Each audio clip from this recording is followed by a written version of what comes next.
Homer Phone Reports, c'est la réparation de votre téléphone, le remplacement de vos batteries et l'achat de tous vos accessoires indispensables. 38 rue du Docteur Mougeot à Saint-Dizier. Vous avez une idée, un projet pour la Haute-Marne ?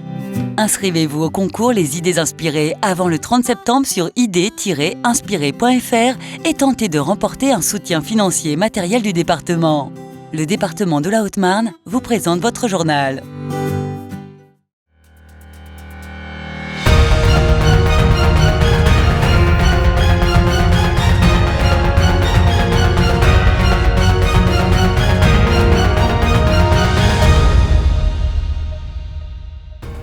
Vendredi 27 septembre, bienvenue dans votre journal, voici les titres.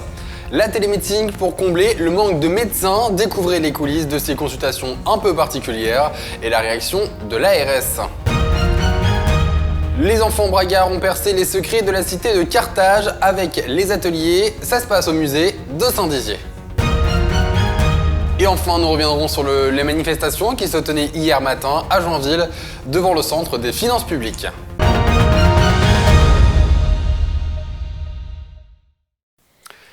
Et pour pallier au manque de médecins dans le bassin de Saint-Dizier, la communauté professionnelle territoriale de santé de Saint-Dizier-d'Arrée-Blaise, soutenue par la communauté d'agglomération, vient d'ouvrir son second cabinet de télémédecine à Saint-Dizier dans le quartier de Lannou. Pour l'occasion, nous avons cherché à en savoir un peu plus sur cette nouvelle manière de consulter, un sujet réalisé par Julien Carré et Nicolas Fontaine. À Saint-Dizier, plus de 8000 personnes sont actuellement sans médecin traitant, une situation inquiétante pour les bragards. On a effectivement aujourd'hui une situation difficile à Saint-Dizier avec des départs en retraite relativement simultanés d'un certain nombre de médecins. Les réponses qui se mettent en place aujourd'hui, c'est des consultations de télémédecine qui sont en train de se déployer à grande vitesse. On s'est déjà vu, vous, madame Boucher ? Il y a combien de temps ? Pour Fabienne, cela fait maintenant plusieurs fois qu'elle vient consulter dans ce cabinet de télémédecine, accompagnée d'Hélène, l'infirmière assistante, présente afin de faire le relais entre la patiente et le médecin, installé à Rosières-près-Troyes, dans la technopole de l'Aube. Une fois l'attention prise et les renseignements enregistrés, le médecin intervient. C'est mieux ça. C'est très bien. Avec l'image, c'est mieux quand même. Voilà. On a mis en place des critères d'exclusion précis qui sont communiqués aux téléassistants et pour la prise de rendez-vous des patients. C'est-à-dire que les patients qui ont par exemple une douleur abdominale ou une pathologie qui ne peut pas être vue en télémédecine ne seront pas en fait devant cette caméra parce qu'ils n'ont rien à y faire. Hein.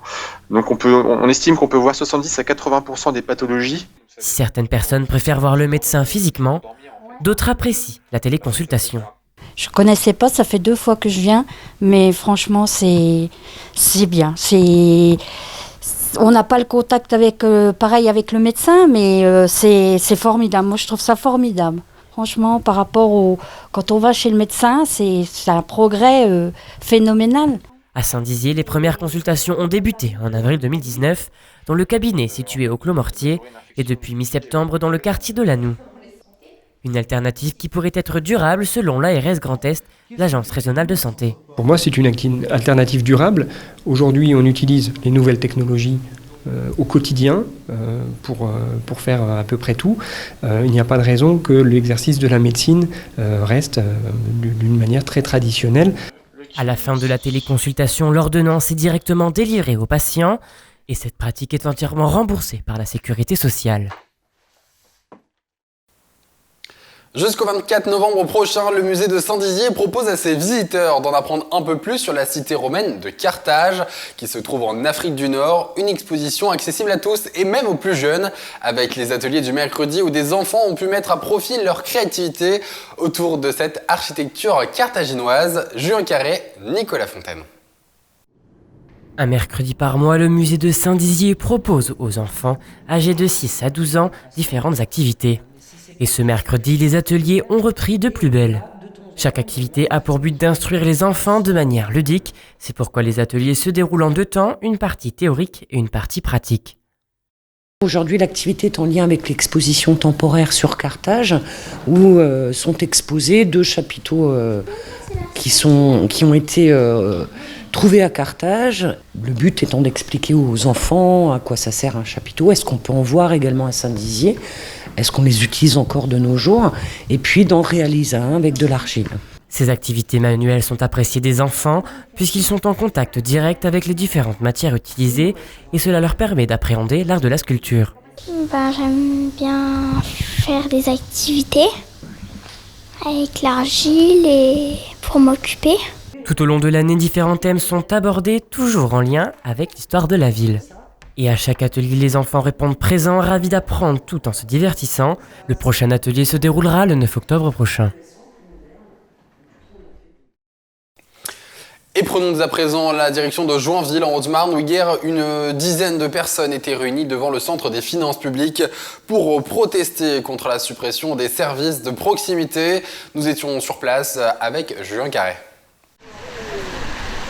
Malgré la pluie, une quinzaine de manifestants étaient présents ce jeudi matin devant le centre des finances publiques de Joinville. En cause, leurs inquiétudes face au projet de réorganisation des services porté par Gérard Darmanin, le ministre des Actions et des Comptes publics. Si les annonces faites le 6 juin par notre direction se confirment, le centre des finances publiques serait transféré en partie pour gestion sur Chaumont et Saint-Dizier, donc un éloignement du service public pour les usagers et les élus. Une situation qui inquiète à la fois les agents qui risquent de perdre leur poste, mais aussi les citoyens qui vont se retrouver sans service de proximité. C'est vrai qu'on aime bien quand même avoir un interlocuteur direct pour s'exprimer parce que tout le monde n'est pas forcément à l'aise, que ce soit avec Internet ou même au téléphone. De toute manière, au téléphone, à terme, ce seront des centres de contact, donc ce ne seront même pas des personnes de proximité qui sont forcément à même de comprendre les problématiques qui peuvent exister dans des communes comme celle-ci. En début de semaine, ils avaient déjà manifesté devant l'hôtel des impôts de Saint-Dizier, mais malgré une faible présence des manifestants, ils espèrent tout de même se faire entendre. Alors aujourd'hui, on a beaucoup interpellé les élus. On a la chance aujourd'hui, on a des élus qui sont venus nous soutenir. C'est le temps de midi, c'est pas facile d'avoir tout le monde.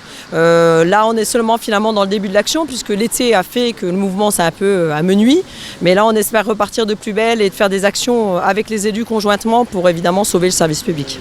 Une mobilisation soutenue par quelques élus du canton de Joinville-en-Champagne qui n'ont pourtant pas souhaité s'exprimer alors que le centre des finances de Joinville est lui menacé de fermeture, engendrant des suppressions de postes. Au niveau national, 5775 emplois risquent d'être supprimés. C'est la fin de cette édition, merci à tous pour votre fidélité et n'oubliez pas, la formation continue sur Puissance Télévision. Toute l'actualité qui vous concerne, à voir ou à revoir, dès maintenant sur puissancetélévision.fr et sur notre application mobile.